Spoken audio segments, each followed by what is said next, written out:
Okay people, we are going to start with structure of atom. मैंने शायद आप लोगों का थोड़ा बहुत स्टार्ट किया था, मैंने होल्ड किया था बीच में। The reason why did this is because 9th standard CBSE में ये चैप्टर है और 8th स्टैंडर्ड स्टेट बोर्ड में ये चैप्टर है, ठीक है। Structure of atom. तो एटम बेसिकली होता क्या है, हमारे आसपास की जितनी भी चीजें हैं, ठीक है, उसको अगर आप डिवाइड करते रहेंगे तो जो एकदम लास्ट में पार्टिकल आएगा, इनडिविजिबल पार्टिकल, उसको हम बोलेंगे एटम, ठीक है। That is basically atom. एक चीज को डिवाइड करते रहो, जो एकदम टिन्नू सा बचेगा, अनडिविजिबल जो होगा, इनडिविजिबल जो होगा, उसको हम बोलते हैं atom. So all the things around us are composed of atoms, ठीक है। एटम से बने हुए होते हैं। इन एटम्स का बेसिकली अरेंजमेंट क्या होता है, इन एटम्स को हम कैसे समझ सकते हैं कि क्या क्या चीजों से ये बने हुए हैं, ठीक है। और एटम्स के ऊपर बहुत सालों से एक्सपेरिमेंट्स हुए हैं, ठीक है। जैसे मैं आपको एक सिंपल तरीके से बता दूं कि अगर हम एटम्स देखेंगे यहाँ पे, तो एटम्स में, ठीक है, एटम्स में पहला आए भाई साहब डाल्टन। इन्होंने, डाल्टन की थ्योरी बहुत दिनों तक चली, ऑलमोस्ट 100 साल तक चली। इन्होंने कोई एक्सपेरिमेंट नहीं किया था, इन्होंने सिर्फ ऐसे ही एक थ्योरी दी, ठीक है, कि हर चीज भाई साहब स्मॉलेस्ट इंडिविजिबल पार्टिकल एटम से बनी हुई है। इन्होंने कोई एक्सपेरिमेंट्स नहीं किए थे, लेकिन इनकी थ्योरी बहुत दिन चली और कुछ हद तक आज भी ये थ्योरी सही है, कुछ हद तक, ठीक है। इन्होंने बहुत सारे अपने पोस्टुलेट्स दिए और उन पोस्टुलेट्स में आज भी ऑलमोस्ट 25% पोस्टुलेट्स आज भी करेक्ट और एप्लीकेबल हैं, ठीक है। बाकी के पोस्टुलेट्स एप्लीकेबल नहीं है। तो पहले आए हमारे भाई साहब डाल्टन, इन्होंने ख्याली पुलाव पकाया थोड़ा सा, ठीक है। ख्याली पुलाव क्या बोलेंगे, उस टाइम पे माइक्रोस्कोप नहीं था, स्पेक्ट्रोस्कोप नहीं था, तो ऑब्वियसली एटम तक पहुंचने का हमारे पास कोई जरिया नहीं था। लेकिन ये पहले इंसान थे जिन्होंने सोचा इस बारे में, ठीक है। तो ये थियरी बहुत दिनों तक चलती रही। उसके बाद आए भाई साहब हमारे, फिर आया हमारा थॉमसन का मॉडल, ठीक है। तो थॉमसन के मॉडल में और डाल्टन के मॉडल में ये फर्क है कि डाल्टन ने बोला कि भाई साहब कोई चार्ज जो नहीं रहता है हमारे पास, प्लस माइनस कुछ नहीं होता, ठीक है। सिर्फ न्यूट्रल एक एटम होता है, और ये एटम बेसिकली क्या होता है, न्यूट्रल, ठीक है। थॉमसन ने बोला नहीं भाई साहब ये न्यूट्रल तो होता है, लेकिन इसमें पॉजिटिव और नेगेटिव चार्जेस होते हैं। कैसे पॉजिटिव और नेगेटिव चार्जेस होते हैं, तो यहाँ पे जैसे आपका एक वाटरमेलन आपने देखा रहेगा, ठीक है। वाटरमेलन, इनका जो मॉडल है उसको हम बोलते हैं प्लम पुडिंग मॉडल, ठीक है। पुडिंग से शायद आप उतना ज्यादा वाकिफ नहीं होंगे, लेकिन अगर मोटे मोटे तौर पे बोलूं, आप सबने खीर खाया रहेगा और खीर के ऊपर जो ऐसे किशमिश सजाया रहता है, इस तरीके का प्लम पुडिंग मॉडल बोलते हैं, ठीक है। या वाटरमेलन मान लो भाई साहब, वाटरमेलन में कैसा होता है, देखो ये रेडिश पार्ट होता है और रेडिश पार्ट में ऐसे ब्लैक सीड्स होते हैं, ठीक है। तो ये जो ब्लैक सीड्स हैं, ठीक है, इन्होंने बोला कि ये आपके इलेक्ट्रॉन्स हैं और ये जो रेड पार्ट है ये पॉजिटिव चार्ज है। ये पॉजिटिव चार्ज इलेक्ट्रॉन्स जो है उसके अंदर हैं, ठीक है। तो ऐसा मॉडल उन्होंने दिया। थॉमसन ने पहली बार प्रूव कर दिया कि भाई साहब एटम में प्लस भी होगा और माइनस भी होगा। ये पहले साइंटिस्ट थे जिन्होंने एक्सपेरिमेंटली इस चीज को प्रूव किया। हालांकि जो इन्होंने स्ट्रक्चर दिया वो गलत था, ठीक है, प्लस और माइनस। तो इसके बाद आए हमारे भाई साहब रदरफोर्ड, ठीक है।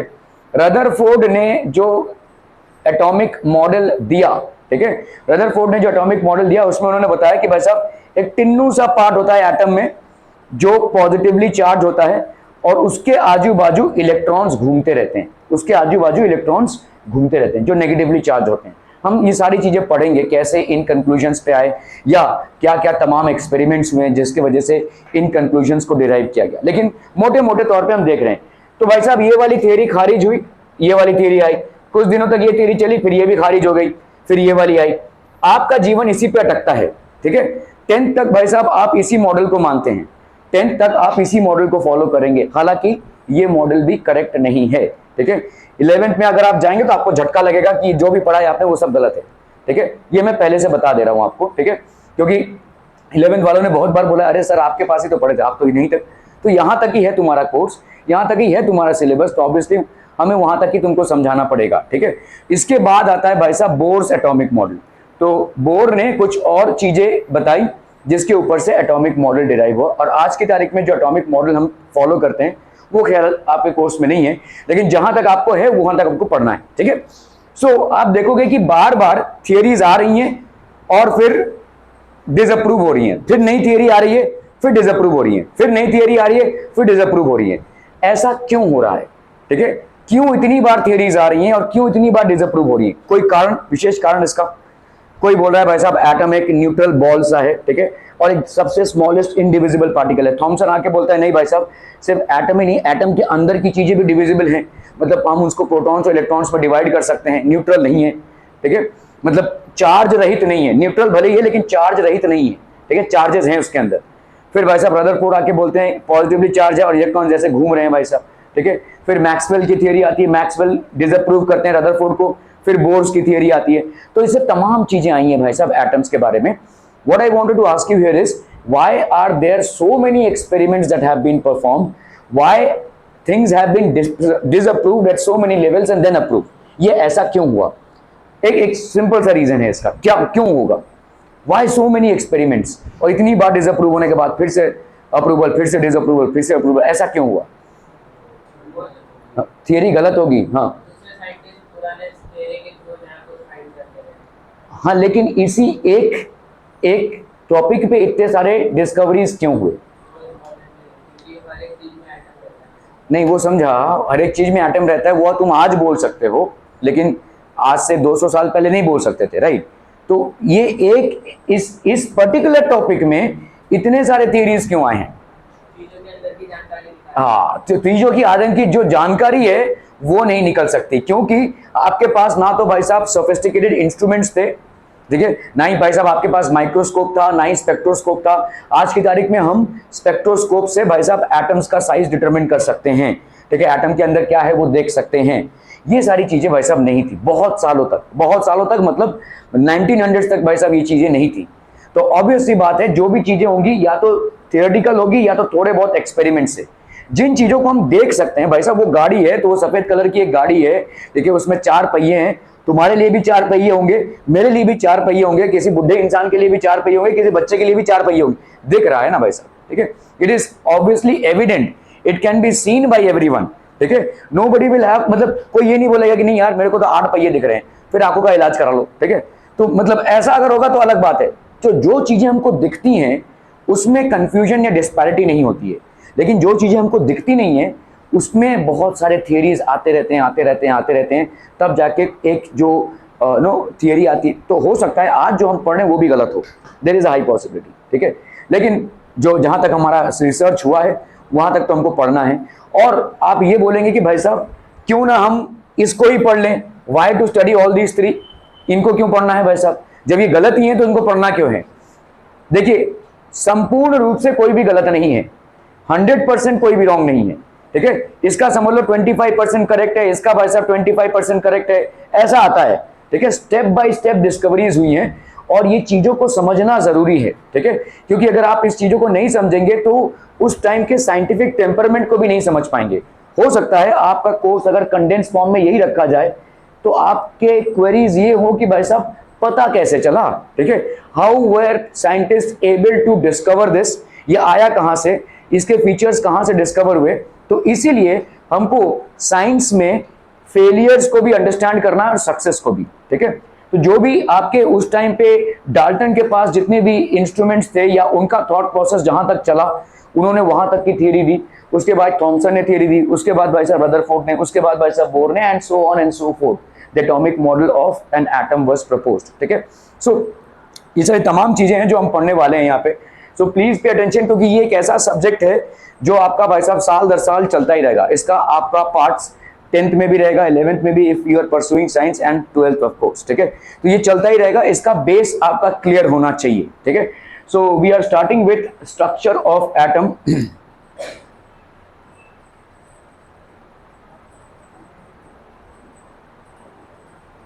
We have learned that atoms and molecules are fundamental building blocks of matter. तो कहीं ना कहीं आपने 6th में 7th में छोटे छोटे मोटे टॉपिक पे पढ़ा था कि भाई साहब फंडामेंटल बिल्डिंग ब्लॉक है मैटर का। जैसे समझ लो इस बिल्डिंग का एक फंडामेंटल यूनिट क्या है, what is it, a brick, ठीक है। Cells are the fundamental unit of all living things. जितने भी आपके लिविंग थिंग्स हैं उनका फंडामेंटल यूनिट क्या है, सेल।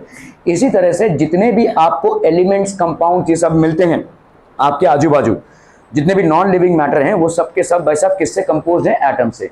लिविंग मैटर भी एटम से कंपोज्ड है। All living and non living matters are basically composed of atoms, ठीक है। So we have learned that atoms and molecules are the fundamental building blocks of matter. तो आपने कहीं ना कहीं एक सेंटेंस में या कहीं ना कहीं एक चैप्टर में अपने प्रीवियस क्लासेस में ये चीज को पढ़ा है कि एटम्स जो है तो बिल्डिंग ब्लॉक्स ऑफ मैटर है, मतलब एकदम स्मॉलेस्ट यूनिट है किसी भी मैटर का, सॉलिड लिक्विड गैस किसी भी फॉर्मेट में आपका जो स्मॉलेस्ट यूनिट होता है उसको हम बोलते हैं मैटर। क्लियर है? क्लियर है? ठीक है। सो व्हाट इज बेसिकली, तो आप भाई साहब समझ लो गोल्ड जो इतना बड़े गोल्ड बार्स होते हैं, ठीक है, जिससे भाई साहब ऑर्नामेंट्स वगैरह बनते हैं या जिसको लोग रखते हैं। गोल्ड फॉइल ले लो, गोल्ड फॉइल मतलब एल्यूमिनियम फॉइल देखा होगा आपने जिसमें भाई साहब खाना वाना पैक करते हैं आप, वैसे ही गोल्ड फॉइल भी होता है। आगे चल के आप देखेंगे जो रदरफोर्ड का एक्सपेरिमेंट था, रदरफोर्ड का जो एक्सपेरिमेंट था वो इस गोल्ड फॉइल पे ही था। ठीक है क्या? और एटम्स ऑफ गोल्ड, तो चाहे भाई साहब ऐसे वाला ले लो या ऐसा एक थिन सा फॉइल ले लो, आपको इस तरह से एटम्स मिलेंगे, गोल्ड के एटम्स मिलेंगे। These are basically the atoms of gold. ठीक है, तो छोटे छोटे अनसीएबल पार्ट्स हैं ये। ठीक है, you can not see them with naked eye, these are so small that you can not see them with naked eye. Clear है? Are we clear on this one people? ठीक है, okay. So what makes the atom of one element different from the atom of the other element? तो हर element का भाई साहब atomic composition अलग अलग है। ठीक है भाई साहब, नाइट्रोजन का कॉम्पोजिशन और ऑक्सीजन का कॉम्पोजिशन, गोल्ड का कॉम्पोजिशन, सब एलिमेंट्स आपने पढ़े हुए हैं, अलग अलग है। तो हर एक एलिमेंट अलग क्यों है? उसके एटम्स के वजह से अलग है। ठीक है, it is basically different because of the structure of its atomic orbitals या स्ट्रक्चर ऑफ इट एटम जो भी है। ठीक है, तो एटम्स के वजह से भाई साहब डिफरेंस है। ठीक है, आर एटम्स रियली इनडिविजिबल? क्योंकि आपके डाल्टन ने भाई साहब क्या बोला था कि एटम्स आर इनडिविजिबल। उन्होंने बोला एटम लास्ट है, किसी चीज को डिवाइड करते जाओ करते जाओ करते जाओ, टुकड़े कर दो भाई साहब, एकदम ऐसे टुकड़े जो आपने आंखों से भी आप नहीं देख सकते हैं। ठीक है, तो उसको हम बोलेंगे एटम, और ये इनडिविजिबल होगा। तो क्या एटम्स रियली इनडिविजिबल हैं? तो आंसर इज नो, क्योंकि आज की तारीख में आप एटम्स को डिवाइड कर सकते हैं प्रोटॉन्स में, न्यूट्रॉन्स में और इलेक्ट्रॉन्स में, दे आर डिविजिबल। ठीक है, तो इनडिविजिबल जो है वो 100 सालों तक चलता रहा, यही कॉन्सेप्ट चलता रहा कि भाई साहब atoms are made up of indivisible particles, इनको हम फर्दर डिवाइड नहीं कर सकते हैं। लेकिन आज की तारीख में हम इसको आराम से भाई साहब डिवाइड कर सकते हैं इलेक्ट्रॉन्स, प्रोटॉन्स और न्यूट्रॉन्स में। क्या यहाँ तक का मामला समझ में आ रहा है? This is just an introductory part. ठीक है, so we shall find out the answers to this question in this chapter.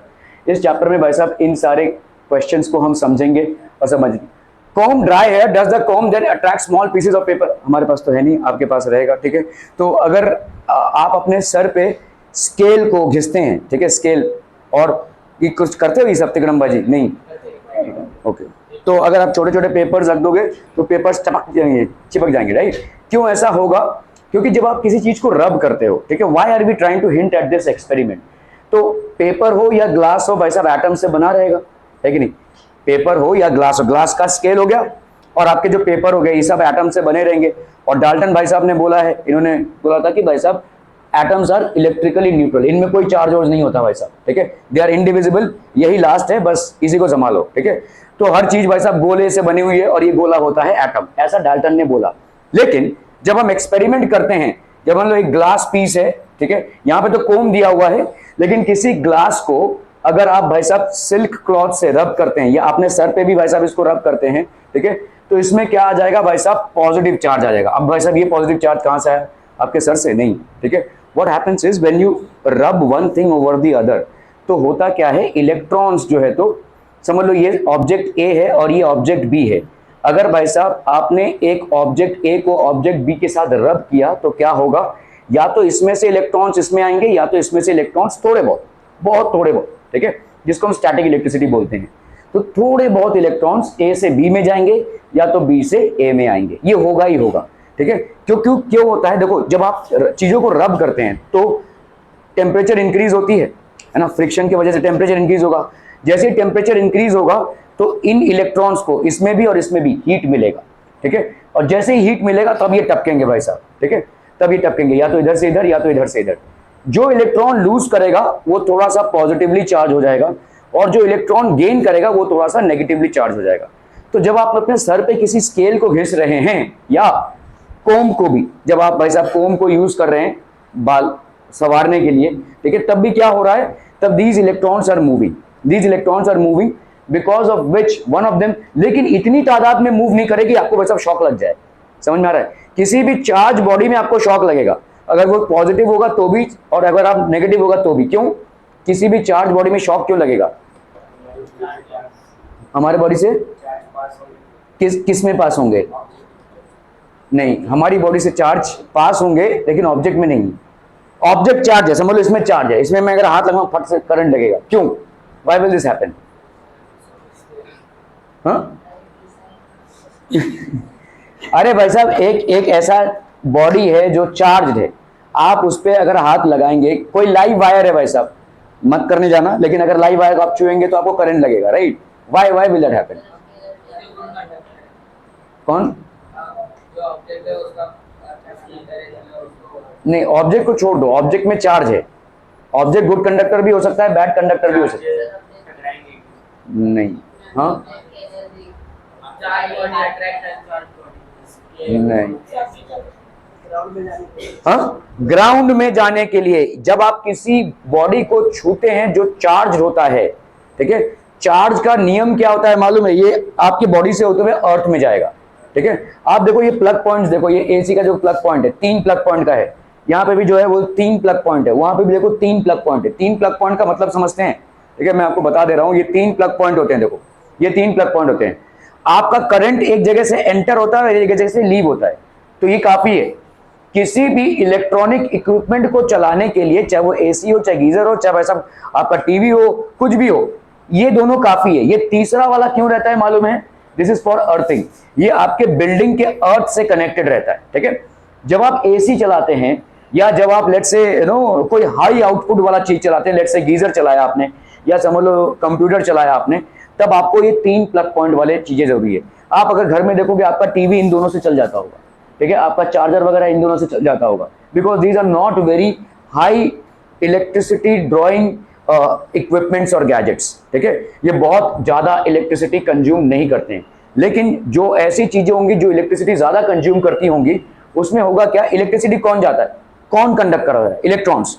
तो मतलब ऐसा समझो कि एक रास्ता है, ठीक है, रास्ते में भाई साहब 2 गाड़ियां जा रही है, कंफर्टेबली जा रही है भाई साहब, ये समझ लो एक सामने वाला लेन है, अचानक भयानक में 10-12 गाड़ियां आ गई, तो क्या होगा? जाम हो जाएगा, ठीक है, जाम होगा ही। तो यही है, देखो यहाँ पे भी क्या हो गया, अचानक भयानक में तुमने क्या किया है, उसमें एक ऐसा गैजेट फिक्स किया जिसका इलेक्ट्रॉन जो ज्यादा इलेक्ट्रिसिटी खींच रहा है। ज्यादा इलेक्ट्रिसिटी खींच रहा है मतलब क्या खींच रहा है? ज्यादा इलेक्ट्रॉन्स खींच रहा है, तो मतलब ट्रैफिक को आपने बढ़ा दिया है। और जब ट्रैफिक बढ़ेगा तो हो सकता है यहाँ पे कुछ इलेक्ट्रॉन्स रुक जाए, मतलब ऑब्वियसली जाम होगा, जाने का रास्ता तो नहीं मिल रहा है ना, आपने इस तार को मोटा तो नहीं कर दिया, वही है, ठीक है। आपने अगर किसी चार्जर को इसमें चार्ज किया रहेगा और उसी में आप एसी का भी लगा रहे होंगे, तो होगा क्या? करंट तो आएगा और जाएगा, लेकिन अचानक भयानक में ट्रैफिक बढ़ गया इलेक्ट्रॉन्स का, तो क्या होगा? इलेक्ट्रॉन्स भाई साहब ठहर जाएंगे, और इलेक्ट्रॉन्स ठहर नहीं सकते, तो जैसे ही ठहर जाएंगे भाई साहब शॉर्ट सर्किट हो जाएगा, शॉर्ट सर्किट हो जाएगा, फट से वो जाएगा, ठीक है। आपका इक्विपमेंट भी जा सकता है, हो सकता है प्लग पॉइंट ही जाए, ठीक है। कभी कभी आप, इसीलिए जब जहां पे भी 3 ऐसे यूज होते हैं ना, उसमें आप पूरे प्लग को उसमें से चिपका के रखिएगा, कभी भी ऐसे मत रखिएगा। अगर आप थोड़ा सा एयर छोड़ देते हैं ना ऐसा, तो उसमें शॉर्ट सर्किट होगा। मेरे यहाँ पे हुआ था थोड़ा सा, ठीक है, तो मैंने इसको पूरा नहीं दबाया था, जिसकी वजह से थोड़ा सा शॉर्ट सर्किट हो गया था, क्योंकि मैंने इसको यूज किया था किसी और चीज के लिए, और जब मैंने ऐसे दबाया तो उसको तो थोड़ा बहुत इसमें जल जाएगा, क्योंकि आपके ट्रैफिक को, तो ये जो आपके एक्स्ट्रा इलेक्ट्रॉन्स हैं, जो एक्स्ट्रा इलेक्ट्रॉन्स हैं जो जा नहीं पा रहे हैं, तो ये अगर यहाँ पे अक्यूमुलेट होने लगेंगे तो शॉर्ट सर्किट होगा, ठीक है।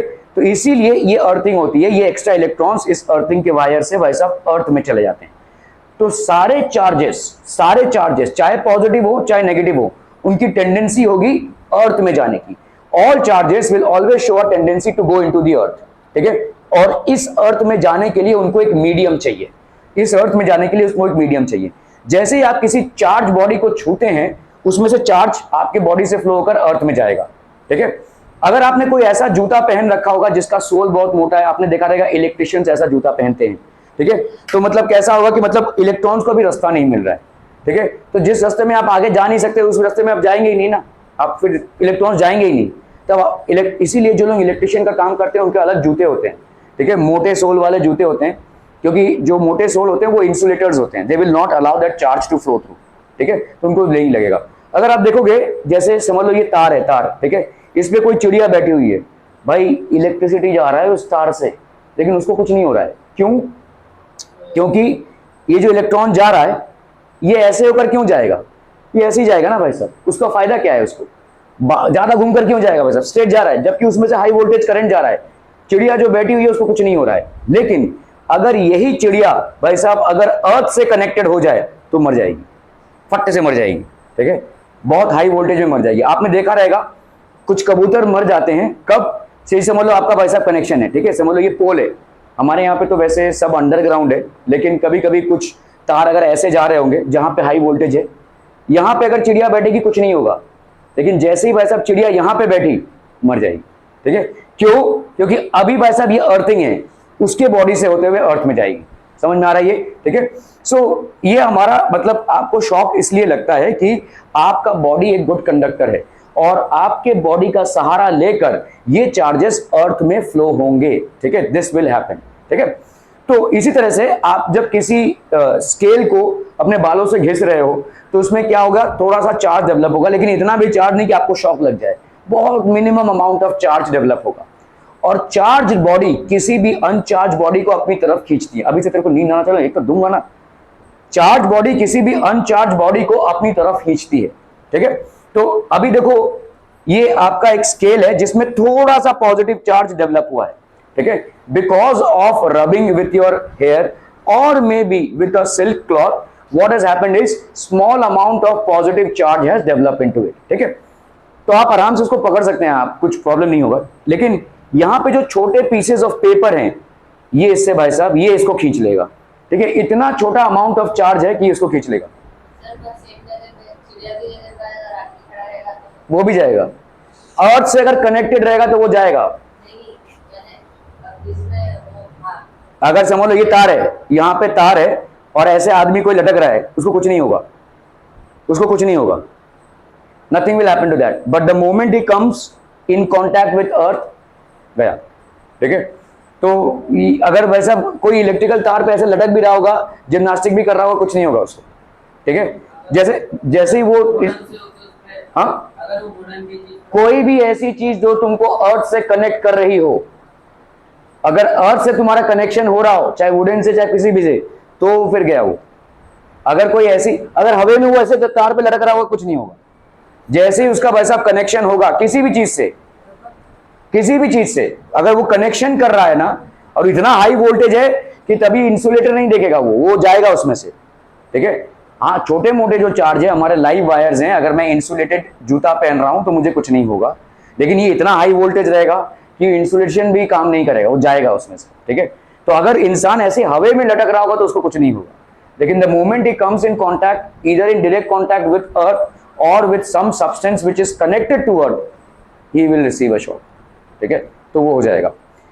तो इसीलिए मतलब सीढ़ियों पे चढ़ के भी अगर वो काम कर रहा होगा, अगर सीढ़ियों पे चढ़ के काम कर रहा होगा तो भी जाएगा भाई साहब। इसीलिए इलेक्ट्रिकल कोई भी काम में पूरा मेन ऑफ करना पड़ता है, the entire circuit has to be switched off, तभी जाकर काम कर सकते हैं उसमें, ठीक है। क्लियर है? Are we clear on this one people? Okay. खैर, मुद्दा तो हमको इलेक्ट्रिसिटी समझने का नहीं है, मुद्दा यहाँ पे ये है कि जब आप छोटे मोटे चार्जेस डेवलप करते हो बाय फ्रिक्शनल इलेक्ट्रिसिटी, जब फ्रिक्शन प्रोड्यूस होता है दो चीजों में, तो यहाँ पे छोटे मोटे चार्जेस डेवलप होते हैं। और ये चार्जेस क्या करेंगे भाई साहब, तो जैसे ही स्केल में चार्ज डेवलप हो गया या कोम्ब में चार्ज डेवलप हो गया, तो वो छोटे छोटे पेपर्स को अपनी तरफ खींचेगा। चार्ज ऑब्जेक्ट किसी भी चीज को, अनचार्ज बॉडी को अपनी तरफ खींचेगा, ठीक है। क्लियर है?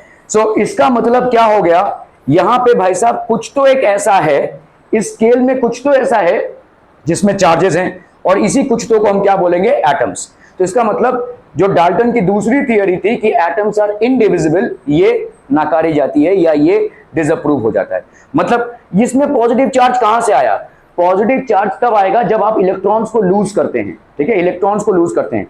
किसी भी एटम में जितने आपके प्रोटॉन्स होंगे, पॉजिटिव चार्ज होंगे, उतने ही आपके इलेक्ट्रॉन्स भी होंगे। एटम का स्ट्रक्चर हम पढ़ेंगे, समझ लो मैं सोडियम की बात कर रहा हूं, ठीक है, समझ लो मैं सोडियम की बात कर रहा हूं। सोडियम एक एलिमेंट है, सोडियम में भाई साहब 11 प्रोटॉन होते हैं और 11 इलेक्ट्रॉन होते हैं, ठीक है। अभी समझो किसी भी कारणवश अगर एक इलेक्ट्रॉन चला गया, एक इलेक्ट्रॉन चला गया, तो यहां पे कितने हो गए, अभी 10 इलेक्ट्रॉन और 11 प्रोटॉन। अभी सोडियम न्यूट्रल नहीं रहेगा, सोडियम में भाई साहब एक चार्ज डेवलप हो जाएगा, ठीक है। क्लियर है? समझ में आ रही है? सो देखो, न्यूट्रल तभी होगा कोई भी ऑब्जेक्ट, मैं इसको छू रहा हूं करंट लग रहा है क्या, इसको छू रहा हूं करंट लग रहा है क्या, नहीं भाई साहब, ठीक है, क्योंकि न्यूट्रल बॉडीज हैं, ठीक है। तो न्यूट्रल बॉडीज में आपका नंबर ऑफ प्रोटॉन्स और नंबर ऑफ इलेक्ट्रॉन्स बराबर होता है।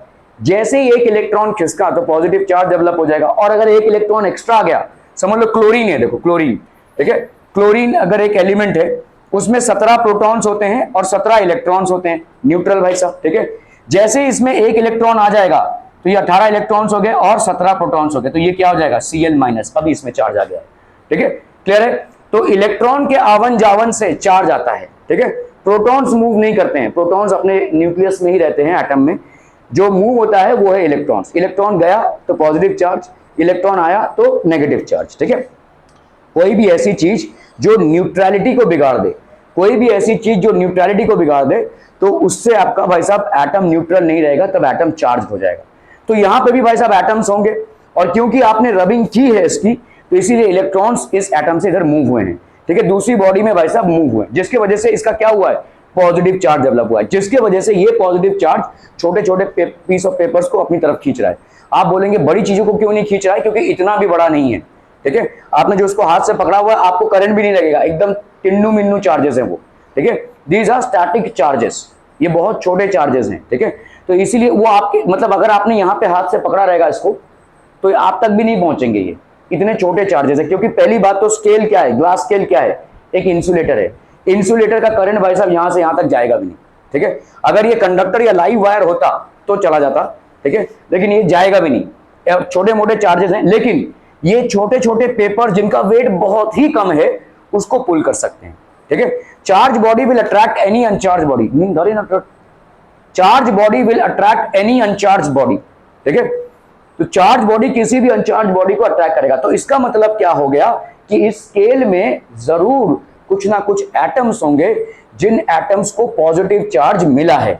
और अगर पॉजिटिव चार्ज मिला है तो क्यों मिला है, क्योंकि नेगेटिव चार्ज गया है। इसका मतलब एटम के अंदर पॉजिटिव चार्ज और नेगेटिव चार्ज है। और इसका मतलब डाल्टन की थियरी जो ये बोलती है कि एटम्स भाई साहब न्यूट्रल होते हैं, वो करेक्ट है, लेकिन एटम्स के अंदर कोई भी चार्जेस नहीं होते हैं, ये गलत है। समझ में आ रहा है ये? डाल्टन ने बोला भाई साहब एटम न्यूट्रल है, आज भी वो सही है। एटम भाई साहब कोई भी न्यूट्रल एटम होता ही है, लेकिन एटम न्यूट्रल इसलिए नहीं होता कि उसमें चार्जेस नहीं है। एटम न्यूट्रल इसलिए होता है क्योंकि उसमें नंबर ऑफ प्रोटॉन्स और नंबर ऑफ इलेक्ट्रॉन्स बराबर होते हैं, इसीलिए वो न्यूट्रल होता है। समझ में आ रहा है? जैसे ही तुमने भाई साहब थोड़ा तालमेल बिगाड़ दिया तो उसमें चार्जेस डेवलप हो जाएंगे। अगर भाई साहब ज्यादा इलेक्ट्रॉन्स हो गए तो नेगेटिव चार्ज, ज्यादा प्रोटॉन्स हो गए तो positive charge. Are we clear to this one people? ठीक है। So this disapproves Dalton's theory that atom is indivisible. Atom is definitely divisible. Atoms के भी भाई साहब आप प्रोटॉन्स, इलेक्ट्रॉन्स और न्यूट्रॉन्स निकाल सकते हैं। ठीक है। एनी क्वेश्चन सो फार पीपल? Any questions? तो भाई साहब कोम है, स्मॉल पीसेस ऑफ पेपर देखिए ऐसे अटक जाएंगे। स्केल से भी आप इस एक्सपेरिमेंट को कर सकते हैं। Small pieces of paper will basically get attached to the scale. ठीक है। Rub a glass rod with a silk cloth. अगर आपने भाई साहब, क्या हुआ, क्यों उतनी हलचल मची हुई है उधर? ठीक है। Rub a glass rod with a silk cloth. अगर कोई ग्लास रॉड है उसको आप भाई साहब ऐसे, मतलब सर पे नहीं लगा रहे, एक सिल्क क्लॉथ से रब कर रहे हैं। इफ यू आर रबिंग, तुमको थोड़ी थोड़ी नींदी आ रही है। Rub a glass rod with silk cloth and bring the rod near an inflated balloon. ठीक है। तो अपने भाई साहब एक ग्लास रॉड को सिल्क क्लॉथ से रब किया है, तो उसमें क्या आ जाएगा, थोड़े थोड़े पॉजिटिव चार्ज आ जाएंगे, थोड़े बहुत थोड़े।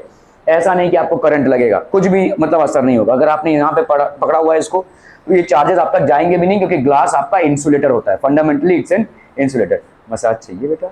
नहीं, तब से किया जा रहा है। ओके, ग्लास रॉड है, ये हो गया आपका बलून। ठीक है। This is basically a balloon. Clear है? जैसे ही आप ऐसे एक ग्लास रॉड को, जैसे आपने इसको सिल्क क्लॉथ से रब किया, तो इसमें छोटा बहुत, थोड़ा बहुत क्या होगा, पॉजिटिव चार्जेस डेवलप होंगे। और इसको आप एक बलून के पास ला रहे हैं। ठीक है। तो बलून क्या हो जाएगा भाई साहब, इसके साथ चिपक जाएगा। बलून विल बेसिकली, क्योंकि अभी इसमें, और बलून एक पतला सा चीज है और उसका वेट बिल्कुल भी नहीं है। और अगर भाई साहब उसमें एयर भरा रहेगा तो और भी वेट नहीं होगा, वो और ज्यादा वेटलेस हो जाता है। हाँ पूछिए भाई साहब, इलेक्ट्रॉल पाउडर क्या? इलेक्ट्रॉल पाउडर इसलिए पीते हैं क्योंकि जब आपको लूज मोशन बहुत भयंकर हुआ रहेगा, जब आपके बॉडी में कोई ताकत नहीं रहेगी, क्योंकि आपने, अगर आपका डाइजेस्टिव सिस्टम बहुत बुरी तरह से बिगड़ा हुआ रहेगा, ठीक है, if something has happened, some food poisoning has happened, तो जब आपका डाइजेस्टिव सिस्टम बहुत बुरी तरह से बिगड़ा है, तो मतलब आप कुछ खा पी नहीं पा रहे हैं या खाने पीने की इच्छा भी नहीं है। तो आपके दो चीजें होती हैं, देखो, आपके बॉडी में आता है कार्बोहाइड्रेट्स, जिससे प्रोड्यूस होती है एनर्जी। ठीक है। आपके बॉडी में भाई साहब कार्बोहाइड्रेट्स होते हैं जिससे एनर्जी प्रोड्यूस होती है। ये कार्बोहाइड्रेट्स आते कहां से हैं? आप जो खाना खाते हैं उससे। खाना फिलहाल आप खा नहीं पा रहे हैं, तो आपका क्या होगा भाई साहब, अभी आपके बॉडी में जो फैट्स हैं उससे एनर्जी प्रोड्यूस होगी, तो बॉडी अपना फैट का कंजम्पशन बढ़ा देती है। तो जो भी आपके बॉडी में स्टोर्ड फैट्स होते हैं वो एनर्जी प्रोड्यूस करते रहेंगे आपको, ठीक है, फिलहाल के लिए, क्योंकि आपका स्टमक अपसेट है। दूसरा होता है भाई साहब आपका आयंस। आपके बॉडी में आयंस होते हैं भाई साहब। अगर आपने किसी गर्म चीज को छू लिया, आपका हाथ फटाक से हट जाता है, कैसे, हाउ डज दिस हैपन, ठीक है। तो आपके ब्रेन तक मैसेज जाता है और वो भी इलेक्ट्रिकल मैसेजेस होते हैं। जैसे भाई साहब आपने स्विच ऑन किया तो पंखा चला, तो ये आपका एक इलेक्ट्रिकल कंडक्टिविटी है। तो आपके बॉडी में इलेक्ट्रिकल कंडक्टिविटी किस वजह से होगी, कोई तार थोड़ी ना फिट है, कोई बैटरी थोड़ी ना फिट है, ठीक है। तो आपके बॉडी में होते हैं आयंस। आप जो नमक लेते हैं, ठीक है, सोडियम क्लोराइड, ये भाई साहब आयन में डिसोसिएट होता है। सोडियम, क्लोरीन और भी बहुत सारे आयंस हैं आपके बॉडी में। मैग्नीशियम आयंस होते हैं, सोडियम आयंस होते हैं, क्लोरीन आयंस होते हैं। ये आयंस आपके इलेक्ट्रिसिटी कंडक्ट करते हैं। तो पट्ट से मैसेज जाएगा एकदम से ब्रेन में, ठीक है। आपने बिना देखे अगर किसी गर्म चीज पे हाथ रख दिया, या आप नंगे पांव चल रहे हैं, किसी कांटे पे आपका पैर पड़ गया, तो फट से रिस्पॉन्स होगा, बिना देखे आप उसको हटा भी देंगे, ठीक है, क्योंकि उतनी जल्दी रिस्पॉन्स जनरेट होना चाहिए। अगर आपने ज्यादा देर तक वहां पे हाथ रखा तो आपका हाथ भाई साहब झुलस जाएगा, है ना। सो और may be if you are walking barefooted and you happen to step accidentally on anything which is basically pricky, your foot will be immediately removed, because from the skin the messages by electrical impulses are going right up to your brain or spinal cord, wherein वहां से फटाक से message आएगा हाथ के contract, तो आपके muscles contract हो जाएंगे, your muscles will automatically contract, ठीक है। तो फटाक से मैसेज आएगा और ये मसल्स अपने आप ही कॉन्ट्रैक्ट हो जाएंगे, so it will get pulled off, ठीक है। या तो आप नंगे पांव चल रहे हैं, कांटे पे पैर पड़ गया, तो ये फटाक से पुल ऑफ हो जाएगा, तो ये कॉन्ट्रैक्ट हो जाएंगे मसल्स। तो ये बहुत स्पीडी रिएक्शन है। ये स्पीड के लिए आपको इलेक्ट्रिकल इंपल्स की जरूरत है, और ये इलेक्ट्रिकल इंपल्स आपके जनरेट करते हैं ये आयंस। तो जब तो ये आयंस आपको आपके फूड में मिलते हैं, है ना। हर फूड में आपका ऑलमोस्ट नमक तो होता ही है, प्लस और दूसरे आयंस भी होते हैं। अभी आपके बॉडी में फूड नहीं आ पा रहा है, क्योंकि आपका स्टमक अपसेट है या प्रॉपर फंक्शनिंग नहीं हो पा रही है, तो आयंस कौन प्रोड्यूस करेगा। चलिए एक चीज तो मान ली हमने कि आपके बॉडी में एनर्जी कौन प्रोड्यूस करेगा, आपके जो स्टोर्ड फैट्स होंगे। जनरली अगर आप बीमार हैं, तो आप सोए हुए हैं, तो आपके बॉडी की कुछ ज़्यादा एक्स्ट्रा एनर्जी की रिक्वायरमेंट नहीं है, आप दौड़ धूप नहीं कर रहे हैं, आप रेस्ट मोड पे हैं, so not much of energy is required by your body, ठीक है। तो आपके बॉडी में जो फैट्स हैं उस टाइम पे वो काम कर लेंगे, एनर्जी का पूर्ण कर लेंगे, आपका डाइजेशन में, आपका भाई साहब एक्सक्रीशन में, आपका भाई साहब ब्रेन एक्टिविटी में या सर्कुलेशन में, जितनी भी एनर्जी लगती है वो आपका बॉडी इन फैट से मैनेज कर लेगा भाई साहब, ठीक है। तो एनर्जी की तो रिक्वायरमेंट पूरी हो गई। अभी प्रॉब्लम है कि भाई साहब ये आयंस कहाँ से आएंगे, क्योंकि आप तो कुछ खा पी नहीं रहे हैं, तब आप ये इलेक्ट्रल का पाउडर लेते हैं। इलेक्ट्रल मतलब ये आयंस होते हैं इसमें, ये आयंस आपके एक्टिविटी को कंप्लीट रखे, आपके ब्रेन के एक्टिविटीज को कंप्लीट रखे, क्योंकि ब्रेन के मैसेजेस इलेक्ट्रिकल इंपल्स से सारे ऑर्गन्स में कन्वे होते हैं, ठीक है। तो वो बरकरार रहे, इसके लिए आप इलेक्ट्रल का पानी पीते हैं, ठीक है, क्योंकि इसको डाइजेस्ट करने में कोई ज़्यादा आपको you don't have to basically waste your energy, ठीक है। आपको मतलब स्टमक का कुछ बहुत बड़ा फंक्शनिंग का जरूरत नहीं है। इलेक्ट्रल का पानी पिएंगे तो ऑटोमेटिकली आपके बॉडी में आयंस आ जाएंगे, तो ब्रेन का जो मैसेजिंग होता है आपके दूसरे ऑर्गन्स पे वो आराम से होगा, ठीक है। That is why electral is consumed, because your stomach is upset और your digestive system is not giving performance as it should be, ठीक है। क्लियर है, आर वी क्लियर? और कौन प्रश्न भाई साहब? नहीं, चलिए आगे बढ़ते हैं भाई साहब। तो यहाँ पे देखो, आपने एक ग्लास को चार्ज किया है, आपने ग्लास को रब किया है, तो ग्लास में क्या आ गया है, पॉजिटिव चार्ज। जैसे ही आप किसी बलून को उसके पास लाते हैं, बलून उससे चिपक जाता है, द बलून, क्योंकि उसमें आपका पॉजिटिव चार्ज डेवलप हो गया है। तो इन चीजों को समझ लो, इनसे होता क्या है। देखो एबोनाइट रॉड है, ठीक है, इसको अगर हमने वुल से रब किया, या किसी ग्लास रॉड को अगर हमने सिल्क क्लॉथ से रब किया, ठीक है, सिल्क क्लॉथ, ठीक है, या समझ लो कोम है, ठीक है, कोम को भी हमने अगर भाई साहब हेयर से रब किया, तो ये सारी वजह से जो इलेक्ट्रिसिटी प्रोड्यूस होती है उसको हम क्या बोलते हैं, all of this produces what, static electricity. अभी देखो कोई भी टाइप का इलेक्ट्रिसिटी आपका प्रोड्यूस होता है किसके वजह से भाई साहब, इलेक्ट्रॉन्स की वजह से प्रोड्यूस होता है कोई भी टाइप का इलेक्ट्रिसिटी, ठीक है। तो इलेक्ट्रॉन्स या तो इन चीजों में आए रहेंगे या इन चीजों से गए रहेंगे। यहां पे जैसे ये पॉजिटिव चार्ज आ जाएगा इसका, ठीक है, यहां पे भाई साहब नेगेटिव चार्ज आ जाएगा इसका, मतलब ये इसमें थोड़ा सा पॉजिटिव चार्ज आ जाएगा, यहाँ पे ग्लास रॉड में पॉजिटिव चार्ज आएगा और सिल्क क्लॉथ में थोड़ा सा नेगेटिव चार्ज आ जाएगा। इसमें कॉम में भी भाई साहब आपका पॉजिटिव चार्ज आएगा, हेयर में थोड़ा सा नेगेटिव चार्ज आ जाएगा, थोड़ा सा, बहुत थोड़ा सा, ठीक है।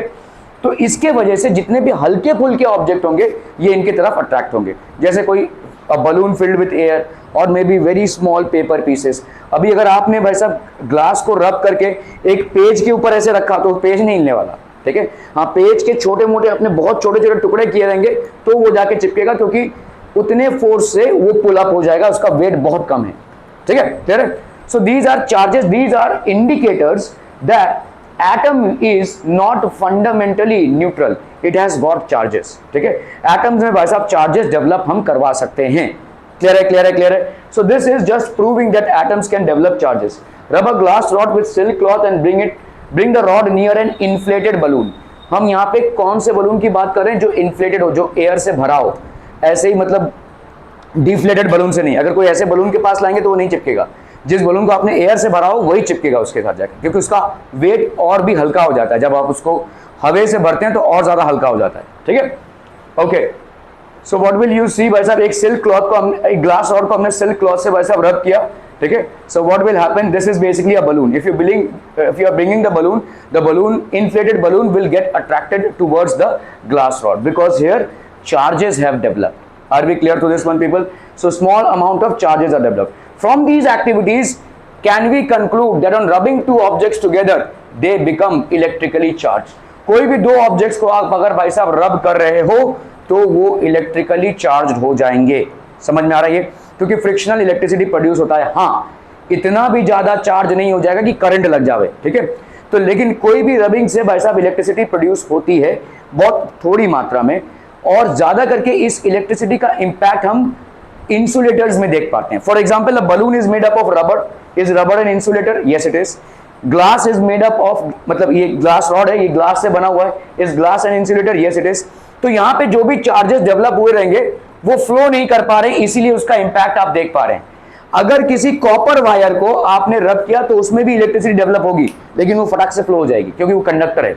कंडक्टर में चार्जेस एक जगह पे एक्यूमुलेट नहीं होते हैं, वो फ्लो हो जाते हैं। अगर चार्जेस डेवलप भी होते हैं, they will flow, they will not accumulate at one place.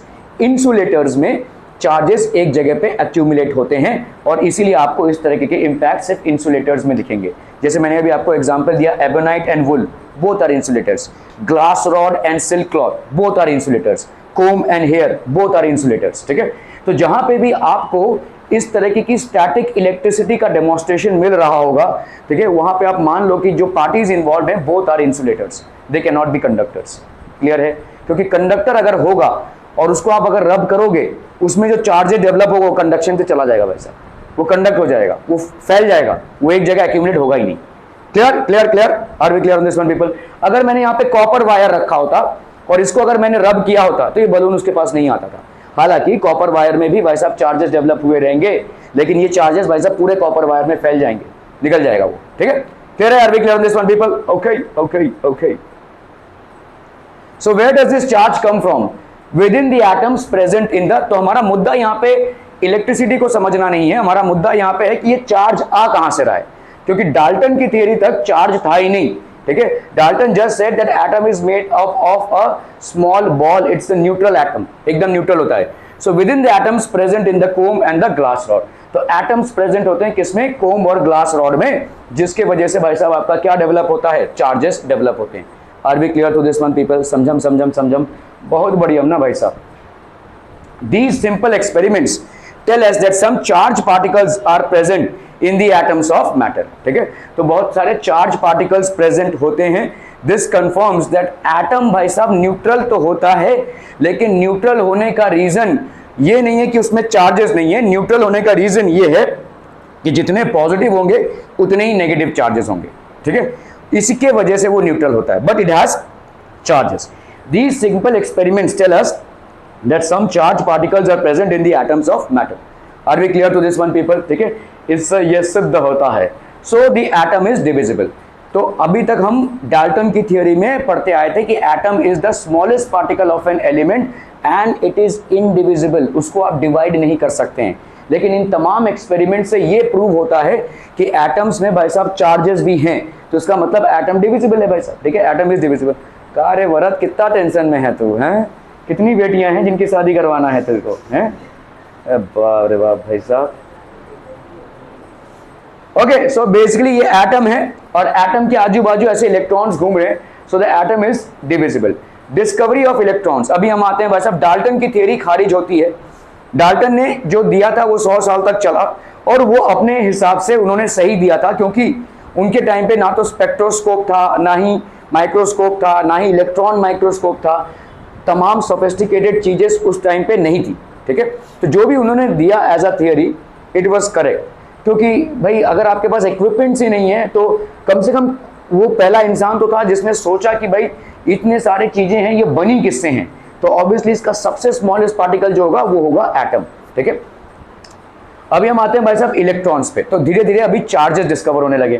तो थॉमसन का एटॉमिक मॉडल क्या है भाई साहब, many scientist contributed in revealing the presence of charge particles in an atom. So बहुत सारे साइंटिस्ट ने भाई साहब चार्ज पार्टिकल्स को रिवील किया। Discovery of sub atomic particles, now what are sub atomic particles, atomic atoms हो गए, atoms के अंदर जो पार्टिकल्स होते हैं, एटम्स के अंदर जो पार्टिकल्स होते हैं उनको हम क्या बोलते हैं, सब एटॉमिक पार्टिकल्स, ठीक है। The particles which are present inside the atom are known as sub atomic particles, and what are these, electrons, protons, neutrons etcetera, ठीक है, which we are going to understand. It was known by 1900 that the atom was not a simple indivisible particle but contained at least one subatomic particle. एक ना एक कोई तो सब atomic particle है जिसके वजह से हमको चार्जेस मिल रहे हैं। एटम्स में भाई साहब चार्जेस मिल रहे हैं, तो जरूर कोई ना कोई और भी पार्टिकल एटम के अंदर है। कभी एटम न्यूट्रल है, कभी एटम चार्ज है, इसका मतलब हो रहा है कुछ तो है जो इसके अंदर और है। एटम ऐसे ही एक सॉलिड बॉल नहीं है। What Dalton said was that atom जो है एक solid ball of mass है, ठीक है, solid ball of mass है और इससे छोटा और कुछ हो ही नहीं सकता है। हर एलिमेंट इस छोटे solid ball of mass से बना हुआ है। लेकिन यहाँ पे उन्होंने बोला कि कुछ भी इसके अंदर नहीं होता है, लेकिन later it was proved that it is made up of electrons, protons, etc. ठीक है, तो ये सब atomic particles हैं। So Thomson's model, a British physicist was born in Chatham Hill, a suburb of Manchester, on the 18th of December 1856, ठीक है। He was awarded the Nobel Prize in Physics for his work on the discovery of electrons. He directed the Cavendish Lab. Cavendish basically एक बहुत बड़े scientist थे, उन्होंने gravitation पे बहुत सारा काम किया हुआ है, ठीक है, जो आपने पढ़ा हुआ है ना ग्रेविटेशन पे, F is equal to G m1 m2 upon r square. इस r स्क्वायर के मतलब इस पूरे को उन्होंने एक्सपेरिमेंट से प्रस्तुत किया है, ठीक है। ये जो न्यूटन का लॉ है F इज इक्वल टू, ये तो थियरी हिसाब से न्यूटन ने इसको प्रूव किया था, लेकिन इन्होंने एक्सपेरिमेंट करके इसको दिया हुआ है, ठीक है। खैर, तो Cavendish lab at Cambridge for 35 years and 7 of his research assistant subsequently won Nobel prizes. खुद को तो उनको नोबेल प्राइज मिला ही था और इनके अंडर में 7 लोग काम कर रहे थे, उनको भी बारी बारी नोबेल प्राइज मिला है, ठीक है। So he was a very renowned scientist. So Thomson's atomic model, इन्होंने किया क्या भाई साहब, एक ऐसा डिस्चार्ज ट्यूब लिया। डिस्चार्ज ट्यूब कैसा होता है, एक बेसिकली एक ट्यूब होता है जो ट्रांसपेरेंट होता है, क्या चल रहा है अंदर वो बाहर से आपको दिखता है, ठीक है, this is basically a discharge tube. और यहाँ पे इसने बैटरी से कनेक्ट किया, इसको हाई वोल्टेज बैटरी से कनेक्ट किया है। यहाँ पे भाई साहब ये पॉजिटिव टर्मिनल है और ये नेगेटिव टर्मिनल है, ठीक है। So this will form the anode. जो पॉजिटिव टर्मिनल बैटरी से कनेक्टेड रहता है उस पॉइंट को हम बोलते हैं एनोड, जो नेगेटिव टर्मिनल से कनेक्टेड रहता है उस पॉइंट को हम बोलते हैं कैथोड, ठीक है। इस तरह से क्या किया उन्होंने भाई साहब, तो दिस वाज लाइक, ये आपका एक डिस्चार्ज ट्यूब है, यहाँ पे ऐसे बैटरी कनेक्टेड है, ठीक है, यहाँ पे इस तरह से बैटरी कनेक्टेड है, this is basically a discharge tube. ये जो बैटरी है ये पॉजिटिव होता है, ये नेगेटिव होता है, बहुत हाई वोल्टेज बैटरी है, तो यहाँ पे आपका पॉजिटिव क्रिएट हुआ है और यहाँ पे नेगेटिव। इस पॉजिटिव को हम क्या बोलेंगे भाई साहब, एनोड, इस नेगेटिव को हम क्या बोलेंगे भाई साहब, कैथोड, ठीक है। तो इन्होंने क्या किया, इस तरह से भाई साहब एनोड और कैथोड की क्रिएशन की और इसके अंदर इन्होंने भर दिया भाई साहब हाइड्रोजन गैस, ठीक है।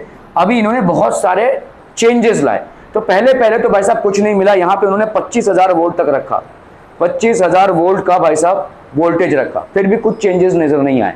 अभी ये धीरे धीरे क्या करने लगे, इस गैस के प्रेशर को कम करने लगे, प्रेशर को रिड्यूस करने लगे, धीरे धीरे he started reducing the pressure of the gas, ठीक है। और जब बहुत ज़्यादा प्रेशर को रिड्यूस कर दिया तब इनको दिखा कि भाई साहब there are rays which are originating and which are basically, तो ये रेज जो है तो कैथोड से आ रहे हैं, दीज आर बेसिकली कैथोड से ऐसे एनोड की तरफ आ रहे हैं, देयर आर सर्टेन रेज। और ये रेज कैसे पता चले भाई साहब, इन्होंने यहाँ पे जिंक सल्फाइड स्किन लिखा था तो वहाँ पे स्किंटिलेशंस प्रोड्यूस, ऐसे चमकते हुए तारे प्रोड्यूस हुए। तो इन्होंने ऐसे रेज जाते हुए देखे, कब? जब इन्होंने बहुत ज़्यादा वोल्टेज रखा और प्लस प्रेशर को बहुत सिग्निफिकेंटली रिड्यूस किया, प्रेशर को बहुत रिड्यूस कर दिया। यहाँ पे टैप था बेसिकली प्रेशर का, तो इस टैप को जैसे ही खोलेंगे तो हाइड्रोजन गैस बाहर जाएगा तो उसका प्रेशर कम हो जाएगा। वैसे जैसे आपके साइकिल के टायर्स में, ठीक है, जब हवा निकल जाती है तो अगर उसको खोलेंगे तो वो हवा निकल जाती है, वैसे यहाँ से भी हाइड्रोजन को उन्होंने थोड़ा बहुत जाने दिया और प्रेशर को ड्रॉप करवाया। तो इनको यहाँ पे दिखा कि there are rays that are emerging from the cathode and they are basically terminating at the anode, ठीक है। तो ये रेज जो थे ऑब्वियसली नेगेटिव ही होंगे और यही आपके इलेक्ट्रॉन्स हुए। तो these were cathode rays and these produced electrons, ठीक है, इनसे भाई साहब इलेक्ट्रॉन्स प्रोड्यूस हुआ। So this was an experiment. Thomson passed electricity at a very high voltage, 25,000 voltage, मतलब हाई वोल्टेज मतलब बहुत बहुत हाई वोल्टेज, ठीक है, through a gas at very low pressure. इस गैस को उन्होंने भाई साहब बहुत लो प्रेशर में रखा था, ठीक है, हाइड्रोजन गैस को उन्होंने उठाया था, taken in a discharge tube. ये डिस्चार्ज ट्यूब है तो मतलब आप बाहर से देख सकते हैं अंदर क्या हो रहा है, ठीक है, इट्स अ डिस्चार्ज ट्यूब। और यहाँ पे भाई साहब इतना ज्यादा करंट उन्होंने पास किया। Streams of minute particles were given out by the cathode. तो कैथोड से भाई साहब माइन्यूट पार्टिकल्स प्रोड्यूस होने लगे और ये स्ट्रीम की तरह से जाने लगा, किसकी तरफ? एनोड की तरफ, ठीक है। सो ऑब्वियसली कैथोड क्या है? नेगेटिव इलेक्ट्रोड है। क्यों? क्योंकि ये बैटरी के नेगेटिव टर्मिनल से कनेक्टेड है, तो it is basically a negative electrode, ठीक है। These streams of particles are called cathode rays, ठीक है, because they come out of the cathode. So obviously ये क्या हो जाएंगे? Cathode rays. और इनका चार्ज क्या होगा? ऑब्वियसली नेगेटिव, ठीक है। Cathode rays will be made up of negatively charge particles and these negatively charge particles are called as electrons. Clear है? क्लियर है? क्लियर है? Okay okay okay. Cathode rays consist of small negatively charge particles called electrons. इनको हम भाई साहब electrons बोलते हैं। Since all the gases from the cathode rays, it was concluded that all the atoms contain negatively charged particles called electrons. Since all the gases form cathode rays, सारे gases में cathode rays होता है, अलग अलग temperature, अलग अलग voltage और pressure पे होता है, अलग अलग वोल्टेज और प्रेशर पे ये सारे गैसेस डिस्प्ले करने लगे। तो गैसेस किससे बने होंगे? ऑब्वियसली एटम से बने होंगे। और एटम्स में भाई साहब ये आपको देखने को मिल रहा है कि आप जब प्रेशर को बहुत कम करते हैं और वोल्टेज बहुत ज़्यादा बढ़ाते हैं तो इस तरीके का डिस्चार्ज होता है और ये डिस्चार्ज बेसिकली कैथोड रेज कहलाता है। और क्योंकि ये कैथोड से इमर्ज हो रहा होगा तो कैथोड क्या है? आपका नेगेटिव इलेक्ट्रोड है, तो obviously these will be negatively charge particles और इन्हीं नेगेटिवली चार्ज पार्टिकल्स को हम क्या बोलते हैं? Electrons. These are known as electrons, ठीक है। इसके बाद ऐसा आया आपका, तो ये आपका प्लम पुडिंग मॉडल है। देखो मतलब एक ऐसा चीज जिसमें बहुत सारे रेजिन्स हैं। देखो ये एक पुडिंग है बेसिकली, एक पुडिंग का भाई साहब इतना पोर्शन खाया गया है, ठीक है। तो ये अगर आप देखोगे ये रेजिन्स है, दीज आर रेजिन्स। रेजिन्स मतलब किशमिश जो होता है, ठीक है। तो मतलब ऐसा है कि थॉमसन ये बोल रहे हैं कि ये जो व्हाइटिश पार्ट है ये आपका प्रोटॉन से बना हुआ है और ये इलेक्ट्रॉन्स है। This is basically the model of an atom. इस तरह से इलेक्ट्रॉन्स और प्रोटॉन्स एक एटम के अंदर रहते हैं, जो गलत था, ठीक है। But at that moment of time Thomson propose the model of an atom to be similar to that of a Christmas pudding, जिसको आप कनेक्ट करने के लिए, मतलब हम लोग क्योंकि पुडिंग नहीं खाते हैं, हम यहाँ पे खीर वगैरह बोल सकते हैं या वाटरमेलन मॉडल बोल सकते हैं इसको, ठीक है। This can also be set to be a watermelon model, ठीक है। वाटरमेलन मॉडल में जैसे आपके ब्लैक सीड्स जो होते हैं वो क्या रिप्रेजेंट करते हैं? इलेक्ट्रॉन्स, और जो रेड पार्ट है वो that is representing the positive charges, ठीक है। क्लियर है? Are we clear on this one people? So this was proposed by Thomson after he discovered cathode rays which are primarily made up of electrons. Clear? Okay. The electrons in a sphere of positive charge, the electrons in a sphere of positive charge were like currents in a spherical Christmas pudding. तो ये वैसा Christmas pudding में ऐसे डाले जाते हैं, ठीक है, किशमिश टाइप के। तो ये मतलब इलेक्ट्रॉन्स ऐसे हैं और ये बाकी का जो व्हाइटिश पार्ट है that is made up of protons, ठीक है। सो इलेक्ट्रॉन्स हैं और इन्होंने क्या बोला कि भाई इलेक्ट्रॉन्स अगर होंगे, अगर किसी चीज में इलेक्ट्रॉन्स हैं तो हमको तो हर चीज से शॉक लगेगा क्योंकि चार्ज है उसमें। तो इसका मतलब हमको शॉक क्यों नहीं लग रहा है? क्योंकि उसमें भाई साहब पॉजिटिव चार्ज भी है। तो ये पॉजिटिव चार्ज कहाँ पे होगा? मतलब इसमें ही ऐसे नेगेटिवली चार्ज इलेक्ट्रॉन्स हैं। समझ में आ रहा है? ऐसा थॉमसन बोले, ठीक है। थॉमसन ने इलेक्ट्रॉन्स को डिस्कवर किया, लेकिन क्वेश्चन ये आता है कि भाई साहब अगर इलेक्ट्रॉन्स हैं और हर एटम में हैं तो हर एलिमेंट इन इलेक्ट्रॉन से बना रहेगा और हर एलिमेंट में चार्ज होगा, और अगर हर एलिमेंट में चार्ज होगा तो छूते ही आपको करंट लगेगा भाई साहब। So where is this point going, ठीक है। तो इसीलिए उन्होंने क्या बोला कि भाई साहब ये एक एटम होगा जिसमें इलेक्ट्रॉन्स हैं, और ये इलेक्ट्रॉन्स भाई साहब, ये जो येलोइश पार्ट दिख रहा है ये आपका भाई साहब बना हुआ है पॉजिटिवली चार्ज प्रोटॉन से। इसीलिए आपको किसी भी न्यूट्रल चीज को छूने से शॉक नहीं लगता है, ठीक है। दैट्स व्हाट ही प्रपोज्ड, ठीक है, that's what basically proposed. So while the electrons, तो ये हम वाटरमेलन मॉडल बोल सकते हैं भाई साहब। While the electrons are studded in the positively charge pair like the seeds in the watermelon. तो ये वाटरमेलन में ये जो सीड्स आपको दिख रहे हैं, these are negatively charge made up of electrons, और ये जो रेडिश पार्ट है ये पॉजिटिवली चार्ज है, basically made up of protons. ऐसा थॉमसन्स मॉडल था, ठीक है। तो थॉमसन्स मॉडल को हम प्लम पुडिंग मॉडल भी बोलते हैं, या क्रिसमस पुडिंग मॉडल भी बोलते हैं, या वाटरमेलन मॉडल भी बोलेंगे, ठीक है। This is how the combination of electrons and protons is. So Thomson proposed that an atom consists of a positively charged sphere and the electrons are embedded in it. तो atom भाई साहब sphere तो है, तो इन्होंने Dalton का theory पूरा खारिज नहीं किया। डाल्टन ने भी बोला था कि भाई साहब हर एक एटम जो है तो एक सॉलिड स्फीयर होता है, तो इन्होंने भी बोला कि हाँ स्फीयर तो है, लेकिन न्यूट्रल स्फीयर किस लिए है, उसका रीजन ये है कि ये स्फीयर है that is made up of positively charge particles and the electrons are embedded inside it. ये इलेक्ट्रॉन्स इसके अंदर होते हैं, ठीक है। सो इस तरह का भाई साहब वाटरमेलन मॉडल है ये, ठीक है। This is basically a watermelon model. So these are negatively charge particles and they are embedded. तो इसको हम मान सकते हैं this is basically an atom. Example ले रहे हैं यहाँ पे, ठीक है। एटम भाई साहब इस तरह से दिखेगा कि ये एक एटम है और उसके अंदर ये नेगेटिवली चार्ज पार्टिकल्स है, ठीक है। सो ये थॉमसन का मॉडल था। तो इट इज लाइक दिस, ये इलेक्ट्रॉन्स है और ये वाला जो है पूरा पॉजिटिवली चार्ज पार्टिकल है। इसीलिए आपको मतलब कोई भी चीज शॉक नहीं लगता है, क्योंकि वो न्यूट्रल हो ही जाता है। It is basically neutral. Electrons और प्रोटॉन्स एक साथ रहेंगे तो न्यूट्रल हो ही जाएगा, ठीक है। सो ये आपके इलेक्ट्रॉन्स हो गए। The negative and positive charges are equal in magnitude.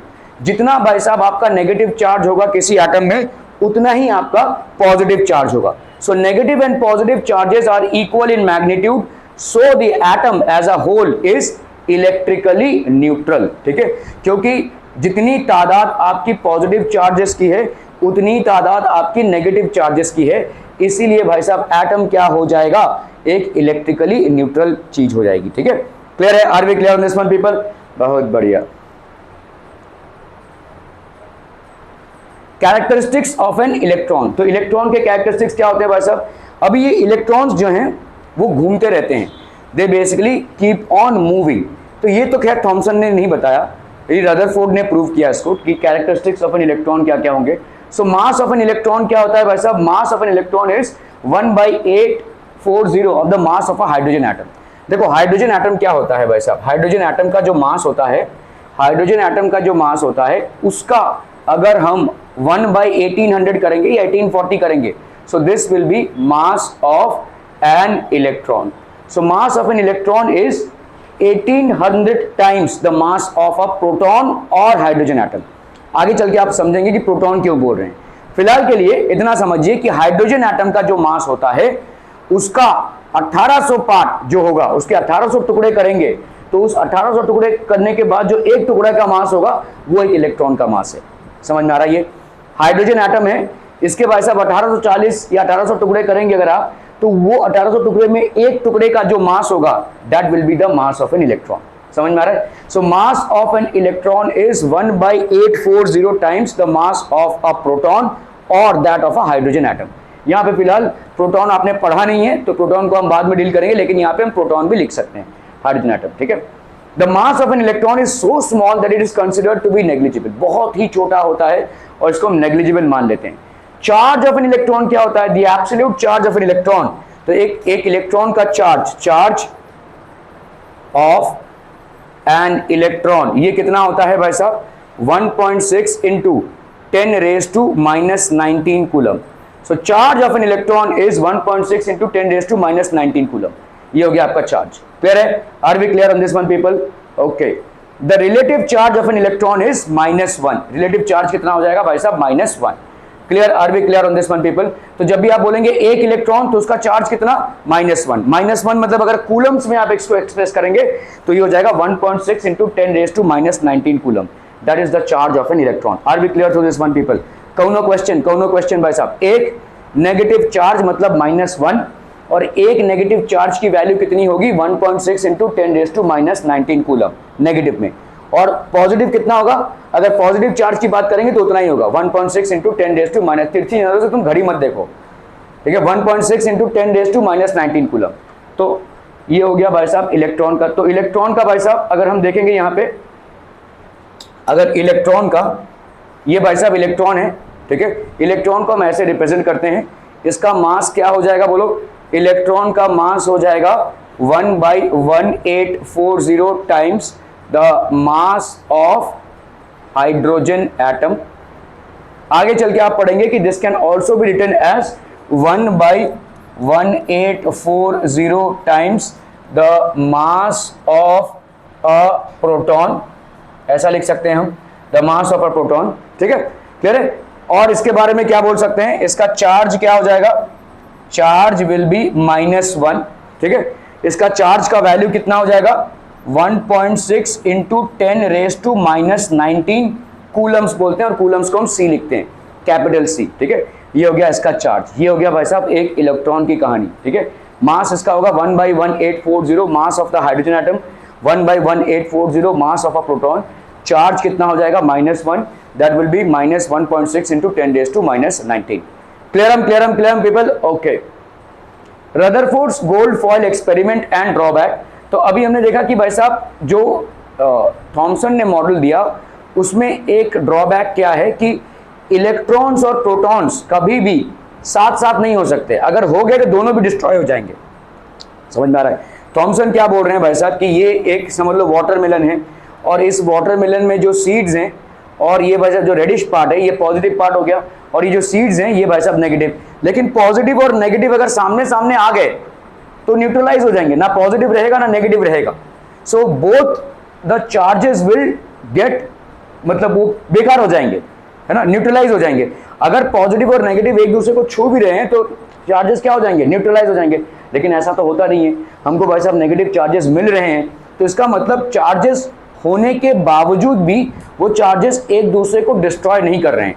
मतलब जो थॉमसन ने मॉडल दिया है यहाँ पे इलेक्ट्रॉन्स का, ठीक है, थॉमसन ने जो मॉडल दिया इलेक्ट्रॉन्स का इन पॉजिटिव चार्ज, ये गलत हो जाएगा।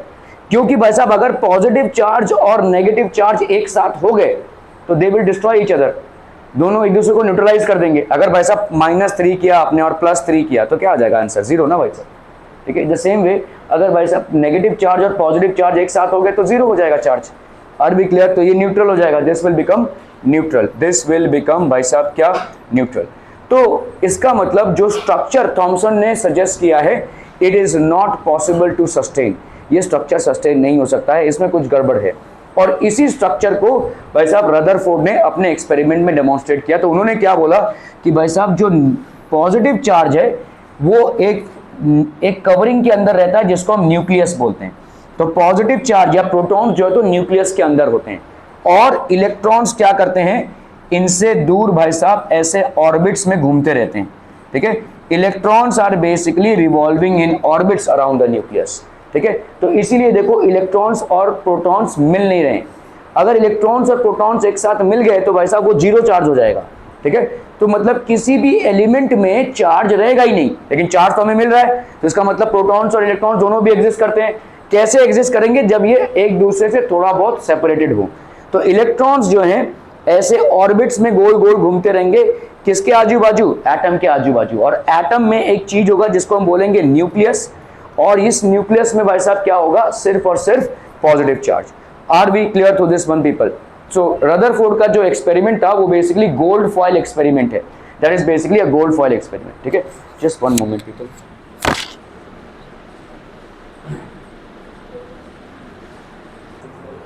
Okay, so Rutherford's gold foil experiment और इसके ड्रॉबैक्स क्या क्या हैं? Goldstein discovered the presence of new radiations in a gas discharge and called them as canal rays. तो इन्होंने भी देखी, गोल्डस्टीन ने क्या किया, अभी इसके पहले हमने क्या देखा कि रदरफोर्ड ने क्या डिस्कवर किया था? Cathode raise.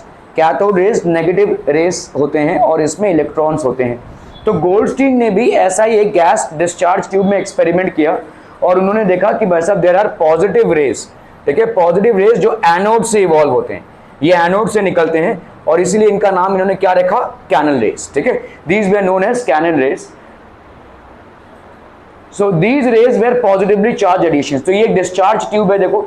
The reason why it is called canal rays is because यहाँ पे देखो ये एनोड है और ये आपका भाई साहब कैथोड है, नेगेटिवली चार्ज।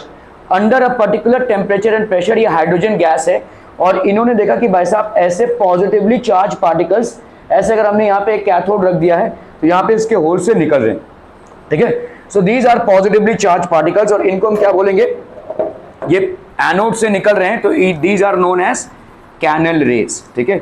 और ये आपके हो जाएंगे पॉजिटिवली चार्ज पार्टिकल्स। तो अभी हमको, पहले तो हमको शक था कि भाई साहब पॉजिटिव चार्ज है कि नहीं, लेकिन this experiment by Goldstein proves that there are positive rays within the, या positive particles within the atom, ठीक है।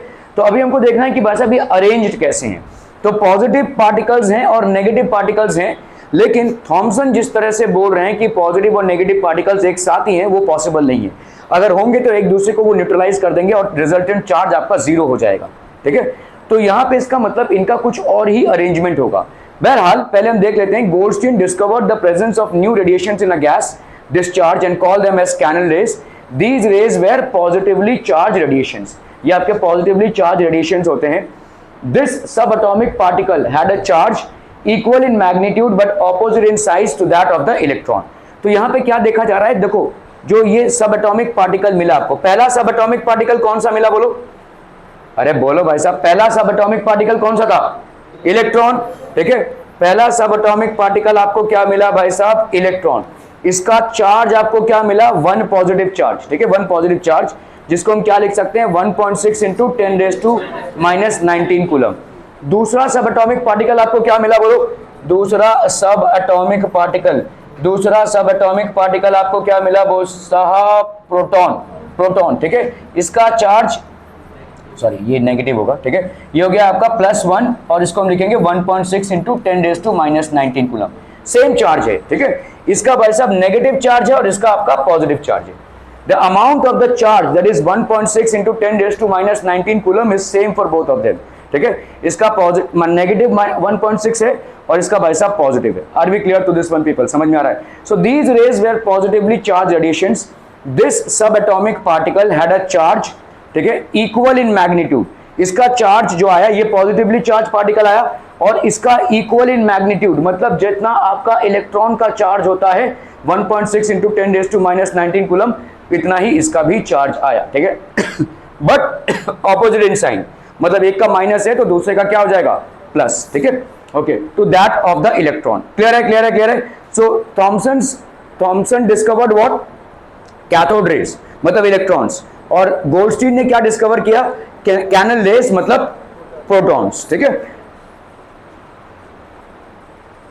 Its mass was approximately 2000 times that of electron. अभी देखो 2000 टाइम्स क्यों बोल रहे हैं हम, अभी आपने पढ़ा कि हमने मास of an electron, mass of an electron भाई साहब कितना होता है, 1/1840 times the mass of a proton, mass of a proton, ठीक है।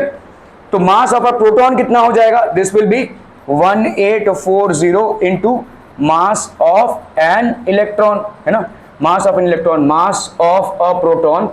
एक प्रोटॉन का मास कितना हो जाएगा, मास of a proton will be this into this, ठीक है। और ये 1840 मतलब कितना हो जाएगा, अप्रोक्सीमेटली कितना हो जाएगा भाई साहब, 2000 into mass of an electron, mass of an electron. तो मास ऑफ अ प्रोटॉन भाई साहब क्या हो गया, 2000 times the mass of an electron. Are we clear to this one people, समझ में आता हम, बहुत बढ़िया भाई साहब, बहुत बढ़िया, ठीक है। इट्स मास वाज अप्रोक्सीमेटली 2000, 1840 को अप्रोक्सीमेटली 2000 ले लिया है, 2000 times the mass of an electron. It was given the name of proton, इसको भाई साहब क्या नाम मिला, प्रोटॉन। कैनल रेज मतलब प्रोटॉन, ठीक है, गोल्डस्टीन ने इसको डिस्कवर किया था। which is also represented as P. Characteristics of a proton, the two important characteristics of a proton, दो important जो characteristics हैं वो है उसका mass और उसका charge. These are the two important characteristics of a proton. It's उसका mass और उसका charge, ठीक है। So proton भाई साहब किधर होगा, एक एटम के अंदर न्यूक्लियस होता है, उस न्यूक्लियस के अंदर प्रोटॉन होगा, और इलेक्ट्रॉन्स भाई साहब ऑर्बिट में उस एटम को आजू बाजू चल रहे होंगे, ठीक है। So mass of a proton, the proton is actually a hydrogen atom which has lost its electron. आप बाद में चल के देखेंगे कि भाई साहब हाइड्रोजन एटम क्या होता है। हाइड्रोजन एटम में एक प्रोटॉन होता है और एक इलेक्ट्रॉन होता है, सिंपलेस्ट एटम है, ठीक है। हाइड्रोजन एटम जो होता है वो एक प्रोटॉन और एक इलेक्ट्रॉन का बना होता है। तो अगर मैंने इसमें से एक इलेक्ट्रॉन को निकाल दिया तो क्या बचा, एक प्रोटॉन। मतलब हम बोल सकते हैं one proton is basically a hydrogen atom which has lost its electron. समझ में आ रहा है? हाइड्रोजन एटम एक प्रोटॉन और एक इलेक्ट्रॉन से बना हुआ है। उस एक इलेक्ट्रॉन को अगर आप निकाल देते हैं तो हाइड्रोजन एटम में क्या बचता है, एक प्रोटॉन। तो हम यहाँ पे बोल सकते हैं one proton is what, a hydrogen atom which has lost it's only electron, ठीक है। So the proton is actually a hydrogen atom which has lost it's one electron. तो ये आपका प्रोटॉन है, ये इलेक्ट्रॉन भाई साहब अगर चला जाए हाइड्रोजन एटम से तो जो बचता है वो प्रोटॉन हुआ। मतलब proton is nothing but a hydrogen atom which loses it's one electron, ठीक है, okay. The relative mass of a proton is one atomic mass unit, इसको हम वन म्यू बोलते हैं। दिस इज बेसिकली म्यू, ठीक है, इसका प्रोनाउंसिएशन है म्यू और इसको हम बोलेंगे एटॉमिक मास यूनिट। ये हो गया आपका AMU, एटॉमिक मास यूनिट, बहुत ही स्मॉल यूनिट है, ठीक है। तो आपका एक atomic mass unit is approximately 1.67 into 10⁻⁻27 kg, ठीक है। ये होता है भाई साहब वन एटॉमिक मास यूनिट की वैल्यू 1.67 इंटू 10⁻⁻27 kg। तो बहुत ही छोटा यूनिट है एटम्स के मास को मेजर करने का, या प्रोटॉन्स के मास को मेजर करने का, या इलेक्ट्रॉन्स के मास को मेजर करने के लिए। Charge of a proton, the charge of a proton is equal and opposite to the charge of an electron. कितना है चार्ज, कितना है, हाँ तू बता। गुड, -19 फिर C मतलब कूलम्स, ठीक है, कैपिटल C मतलब कूलम्स, ठीक है। 1.6 इंटू 10⁻⁻19 कूलम्स। अगर मैं प्रोटॉन का चार्ज पूछूं तो कितना होगा, +1.6 इंटू 10⁻⁻19 कूलम। अगर इलेक्ट्रॉन का चार्ज पूछूं तो कितना होगा, -1.6 इंटू 10⁻⁻19 कूलम। तो प्रोटॉन का चार्ज और इलेक्ट्रॉन का चार्ज भाई साहब सेम होगा। ऑफ एन इलेक्ट्रॉन, तो charge of a proton is how much people, +1.6 into 10⁻⁻19 coulomb, and the charge of an electron is how much, -1.6 into 10⁻⁻19 coulomb, ठीक है। clear है, are we clear on this one people? okay. So the absolute charge of a proton is this much coulomb of positive charge. In other words, the relative charge of a proton is +1. absolute charge कितना होगा, जो exactly charge है वो कितना होगा भाई साहब, 1.6 into 10⁻⁻19 coulomb। और relative charge मतलब इलेक्ट्रॉन के हिसाब से चार्ज कितना होगा, +1, और इलेक्ट्रॉन का खुद का चार्ज कितना होगा, -1। समझ में आ रहा है भाई साहब, ठीक है। तो अगर हम यहाँ पे बात करते हैं भाई साहब प्रोटॉन का, if we are talking about proton भाई साहब और इलेक्ट्रॉन, ठीक है। तो इसका अगर हम बात कर रहे हैं रिलेटिव चार्ज का, ठीक है, रिलेटिव चार्ज, प्रोटॉन का रिलेटिव चार्ज कितना होगा, +1, और इलेक्ट्रॉन का रिलेटिव चार्ज कितना होगा, -1। अगर हम बात कर रहे हैं भाई साहब एब्सोल्यूट चार्ज भाई साहब इसका कितना हो जाएगा, this will be 1.6 into 10⁻⁻19 coulomb, और इसका कितना हो जाएगा, -1.6 इंटू 10⁻⁻19 कूलम्स। क्लियर है, are we clear to this one people? समझ में आता हूँ, ओके, घर जाता हूँ, चलो, thank you so much for your time.